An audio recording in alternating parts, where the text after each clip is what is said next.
Hey guys, what's up and welcome back to Toe Tags Metal Reviews, and today we're giving you guys our final review of Bellum by Testament.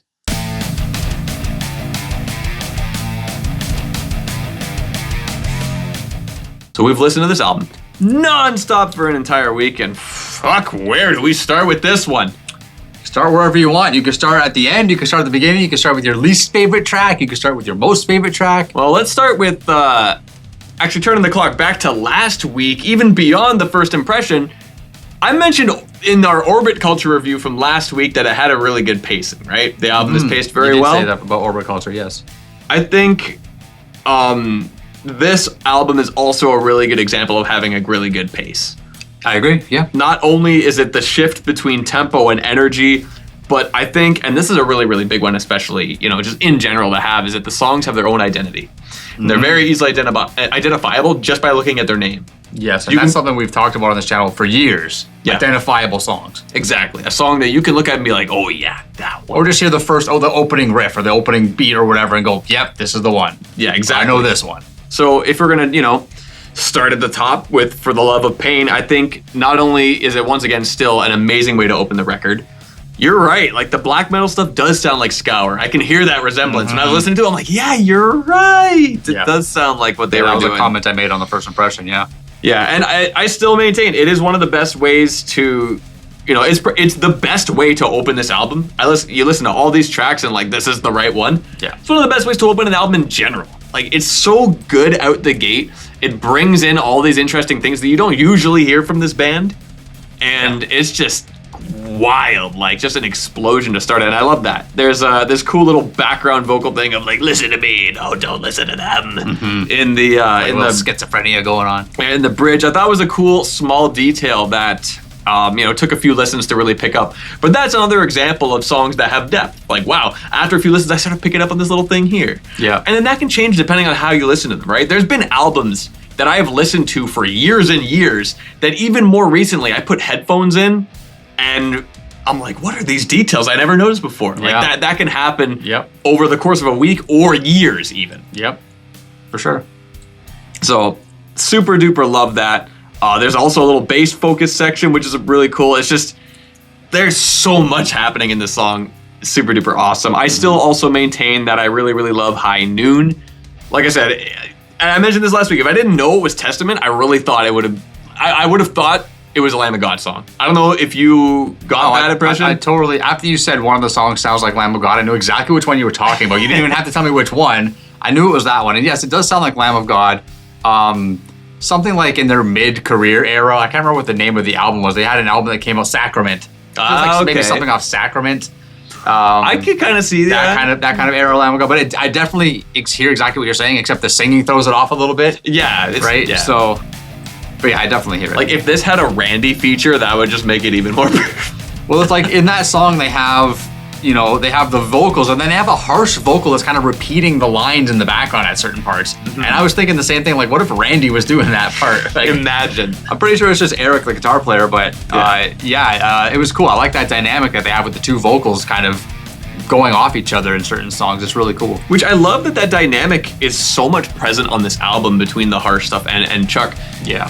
I remember mentioning last week, like, whoa, they don't do this that often, and some people in the comments said they did. I actually listened to Titans of Creation, which is the last record they did, which we also reviewed. Yeah. There's not that much of it in the record. I think there's a lot of stuff in this record that is not there. Now, not to say Titans of Creation is like bad for that. I still think it was a great album. Like listening to it again, I gave it a toe tag when we reviewed it. But this album does a lot more and a lot different, which was really impressive to see. Like, wow, look how much they changed things up. Yeah. Especially after being in the game for so long. That's a really good important point to make, is because this type of energy and this type of like, I don't want to say innovation, but this type of creativity is something you often see on young, hungry bands.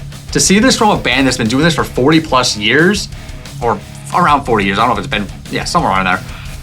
That's crazy. It is. I was expecting, run-of-the-mill Testament is what you expect when you put an album like this on. For them to be this creative and this innovative for themselves and to be pulling all these little tricks out of the bag that you've never really heard before, that to me is impressive. That to me goes a long way for an album in a band like this. Yeah. To continue about High Noon, I even just love the way it starts. Just High Noon, Death with the gun. Yeah. Love that. And then that riff that starts, this is a weird comparison. It's more so like, oh, it kind of sounds like that. Not to say it's just like that. But the intro with those shots that they hit kind of remind me of the way that Cyanide starts by Metallica. Okay, yeah. I don't know if you can picture the resemblance. I can't remember off the top of my head. I can't remember how Cyanide starts, but yeah, super, and I'm like, oh wow, that's super duper cool. Yeah, I like that same energy kind of thing. Exactly. Yeah. And then it's cool to have that kind of intro that reminds me of that, and then now it's a Lamb of God song. Yeah. Rad solo. The whole track is really just awesome, kick-ass, kind of bluesy inspired metal. The small burst of 16th note kick stuff near the end is also a really, really nice choice creatively, which I will also mention. Fantastic drumming on this record. He killed it. Like, obviously, all the records we check out, like, a lot of these players are great. They do great jobs. They fit the music really well. And I guess maybe that's my perspective. It's kind of hard for individual drumming performances on these records to really, really stand out that hard and wow me and go like, wow, this guy's really killing it. Yeah, but sometimes that happens. And then that happens because these guys are great. So this one, like, I think there's a lot of really cool creative decisions. Put space when space is necessary. Adds a lot of cool things here and there. The chops are fantastic. Serves the songs really well, and because the songs have a lot of different stuff going on, the drums adapt to that. I think it's just a phenomenal drum performance on this record. Super awesome. Love that. Another one of my favorite tracks is actually the title track. I honestly, for that song, I can say a lot of the same things that I said about For the Love of Pain. I feel like basically my notes from there apply to the title track as well. But instead of great way to start the album, it's great way to end the album. Exactly. They killed that. And like I said, I could say a lot of these similar notes. Like there's a really cool quarter note kind of Boots and Cats groove that happens in the last chorus of the title track, which is like, oh, okay, that's cool. Little mix up there. The 16th note stuff that he's throwing in there during the first mini solo, like on the feet, also a nice touch. Like there's a lot of really cool, subtle things in there. Yep. And I guess, drummer lens, I point, those stand out to me a lot more. But yeah, like super awesome. We did talk about Meant to Be last week. I think it's a great ballad and a great pace breaker. Does not feel disconnected from the album just to force a break. It feels organic. Yeah. You know what I mean? It feels like one of the moving parts of the machine that is this album. Very fitting as such, especially considering you wouldn't expect Testament to do a song like this. Yeah, I'm not, like I said, I'm not that familiar with their discography. I've never heard them do a ballad. Maybe they've done ballads before.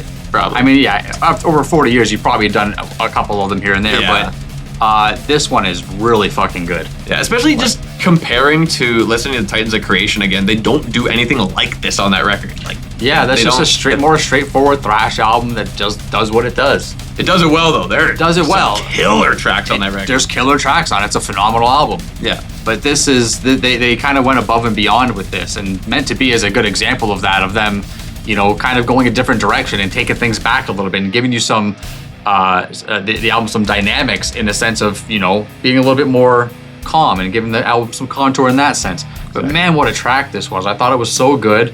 And, as far as ballads go, ballads can be very hit and miss for me. There's some ballads that I love, and this is up there with them because I thought this was great. And especially since it's 7 minutes and 33 seconds long, which is pretty long, for a ballad and a song to be long, and for me to not get bored of it through the week, that means it's good.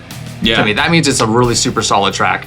And I love when the orchestral strings come in, just so tastefully done. They just put the track together so well, performed it amazingly, just really good stuff. So we reacted to Infanticide AI. That was the first taste of this album that we got. Yeah, that was a while ago, though. We generally enjoyed it in the reaction. Yeah. And now that we've listened to it for a week, I like it even more after hearing it so much. And I think it's a really good follow-up to the opening track. And I think it is, I guess, a little bit more on the side of what you would expect from this band, but just the bite of the chorus, I super duper love. It did become like one of my higher ranked tracks among the others over the course of the week. Yeah, I like that track too. It's not one of my higher ranked tracks, but I really like the energy it has. I like the blast beats. I like the solo was good on it. Those are kind of common positives that I would have for several of these tracks. A couple of the other tracks that stood out to me that were good but not great, and I'll get to the great ones in a minute. I mean, all of them really. Like Room 117 was one that stood out, or Room 117, however you want to say it. I thought this was a great song. This one reminded me of Hangar 18, and I know I mentioned that to you throughout the week to see if you could get that connection. I'm not sure if you did or not. So once you said that, I listened to it with that in mind, and I totally see the resemblance. You totally see the resemblance? I can see it. I can see it. Yeah, so they have a resemblance, and I thought that was really cool.